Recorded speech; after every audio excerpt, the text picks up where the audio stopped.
Et bonjour les amis, je suis très heureuse de vous retrouver aujourd'hui pour vous présenter les énergies de la pleine lune du 25 mars 2024. Une pleine lune qui aura lieu en Balance à 8 heures du matin avec une éclipse de lune. Alors on sait qu'on est au début du printemps, hein, c'est la première lune après le printemps qui était mercredi ou jeudi, je sais pas, parce que certains disent mercredi, d'autres jeudi, bon bref, c'est passé. Donc c'est une lune du Verre. On a une configuration astrologique et une dimension qui crée une dimension énergétique très puissante. Et donc cette pleine lune va nous amener à la conclusion d'un chapitre de notre vie. Cette réflexion a débuté aux alentours du mois d'octobre. Et comme on le sait, la pleine lune, c'est le point culminant, c'est la conclusion. Et en fait, cette finalité va être amplifiée par le phénomène d'éclipse. Alors, cette pleine lune est propice au lâcher-prise, au changement, aux réflexions sur l'avenir. Mais bon, la particularité, c'est qu'il est conseillé de ne pas définir d'objectifs précis. Il convient de réfléchir plus précisément, de se détendre et surtout de regarder les résultats qu'on a obtenus et les progrès qu'on a réalisés depuis ces derniers mois. Et éventuellement, effectivement, dans le cadre de ce nettoyage, il sera important aussi de rompre avec tout ce qui est toxique, et notamment les amitiés et des relations toxiques. Ça, c'est fait. Ensuite, pour les news des planètes, on a Uranus en taureau en maison 10, Jupiter qui est également en taureau, hein, toujours le couple, en maison 9, Mercure en bélier en maison 9 aussi, le soleil en bélier, donc depuis le 20 mars, en maison 8, Neptune en poisson en maison 8, Vénus en poisson en maison 7, Saturne en poisson en maison 7 aussi, Mars en poisson en maison 7 aussi, donc on a un amas de planètes en poisson et en maison 7, hein, Pluton en Verseau en maison 6 et le milieu du ciel en taureau. Donc en fait, toutes ces planètes sont agglomérées à un endroit et elles font opposition à la Lune. Alors pour les béliers, c'est de préserver son bien-être émotionnel. Je peux vous en parler si vous voulez, je vais même écrire un livre. Pour les taureaux, c'est une augmentation de l'énergie, hein, puisque Jupiter et Uranus qui sont en taureau. Pour les gémeaux, c'est une envie d'explorer de nouveaux horizons. Pour les cancers, une recherche d'un nouvel endroit pour vivre. Pour les lions, une renaissance ou un renouveau. Pour les vierges, une réorganisation significative du point de vue financier.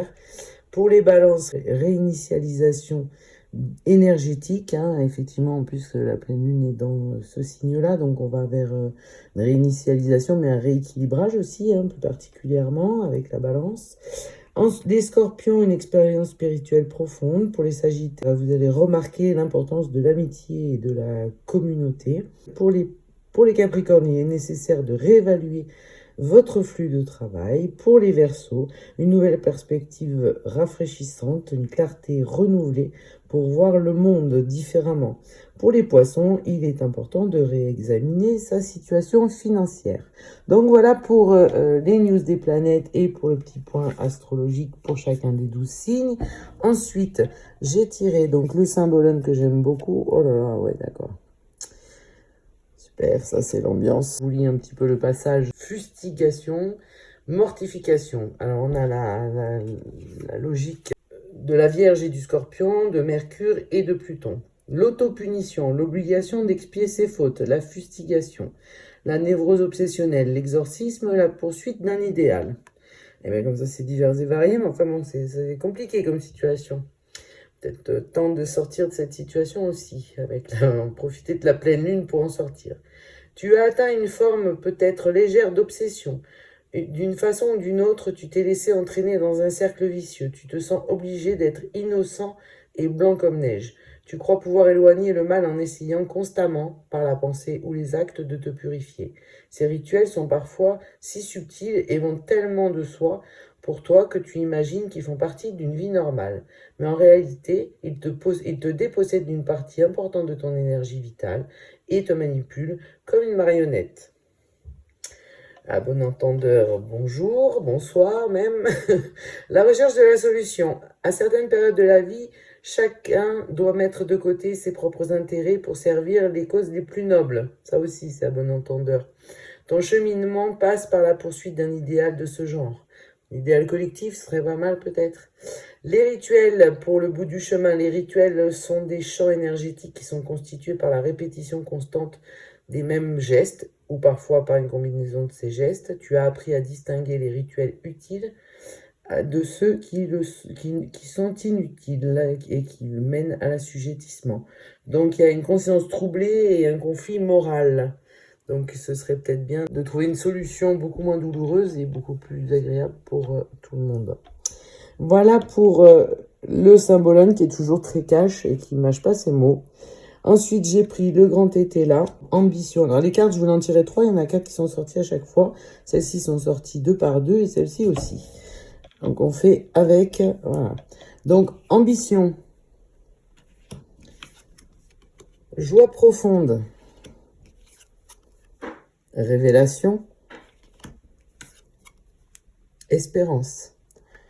Alors, écoutez, moi je vois ces éléments, c'est-à-dire qu'il y a soit des ambitions collectives qui vont être mises en avant, qui vont provoquer des joies profondes, mais je vois surtout quelqu'un qui a beaucoup d'ambition, qui a des joies profondes aussi, qui vont être mises à mal et créer une espérance collective grâce à une révélation, quoi. Donc il y a quelque chose qui va s'arrêter. Je pense qu'il y a quelqu'un qui est dans l'autoflagellation, ambitieux, joie profonde et perverse, qui vont être mises à mal avec une révélation et qui vont créer enfin une espérance. En tous les cas, de toute façon, je pense qu'il va falloir un petit peu de patience encore un peu. Je sais, on en a parlé à midi. Je sais, la patience, on n'en peut plus d'être patient. Et moi, la première, c'est pas ma qualité première. Le valet de pentacle, enfin de denier, l'as d'épée, le 2 de coupe et le 7 de denier. Avec le valet de denier, nous avons un apprentissage, on est toujours sur les mêmes logiques, un apprentissage, une formation et la création, la révélation de nouveaux talents. Donc on a des expériences nouvelles aussi, souvent pas avec ce valet de denier. Avec l'as d'épée, nous avons une décision à prendre, un esprit vif et surtout un nouveau mode de pensée. Donc je pense que ça aussi va créer une espérance parce qu'on va penser différemment suite à des révélations, encore des révélations, je ne sais pas si vous avez remarqué, mais il y en a quelques-unes régulièrement en ce moment. Ensuite, le 2 de coupe, le 2 de coupe, c'est l'union, c'est la rencontre avec l'autre, c'est le respect, l'égalité et la reconnaissance de l'autre, de l'être humain, l'autre avec un grand A. Et enfin, ce 7 de denier qui nous parle de patience, de persévérance et de préparation des éléments pour le long terme.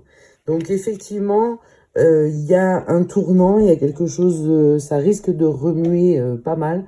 Et il y a un tournant important qui va être généré, mis en place par cette pleine lune du 25 mars et surtout la nouvelle année avec l'arrivée du printemps. Voilà pour les énergies de la pleine lune. On se retrouve dès demain soir pour les énergies de la semaine du 25 au 30 avril. Je vous souhaite une excellente soirée, un excellent week-end et je vous dis à demain soir. Au revoir.